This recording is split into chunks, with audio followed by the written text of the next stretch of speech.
Getting a look at new plans that aim to bring more transit options to the Atlanta Beltline. Beltline officials unveiled a 2-year study mapping out how people could get around that entire 22-mile loop. 11 Alive's Joe Ripley joins us live along the Beltline. Joe, that's such a popular spot, and any idea about easily getting around the city certainly gets our attention. What are these plans calling for?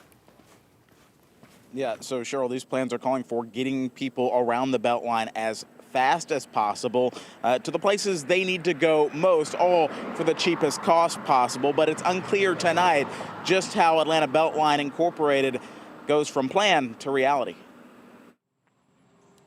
The Atlanta Beltline draws its fair share of visitors. Marcus Simpson walks the Beltline about twice a week. It's beautiful. You know, you can walk up and down, you see all kinds of people. It's a friendly area. There's plenty of places to stop and eat and drink. After wrapping up a 2-year study Tuesday, Atlanta Beltline Inc. released its final plans to include transit along the 22-mile stretch. Jill Johnson with Atlanta Beltline says 3 different routes would connect people across the entire Beltline. People in Atlanta lose too much time due to traffic congestion. We know that we're a growing, thriving area, and we need to provide more options for folks to get around.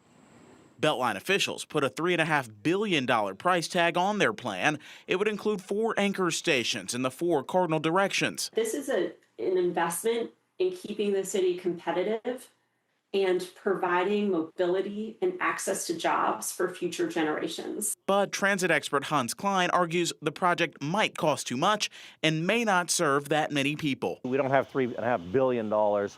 And B, if we did, we might use it more effectively elsewhere on different routes and possibly different kinds of transit technology. Despite the challenges, Marcus Simpson sees the Beltline's transit plan as a start. Just to bring people and connect people from other areas.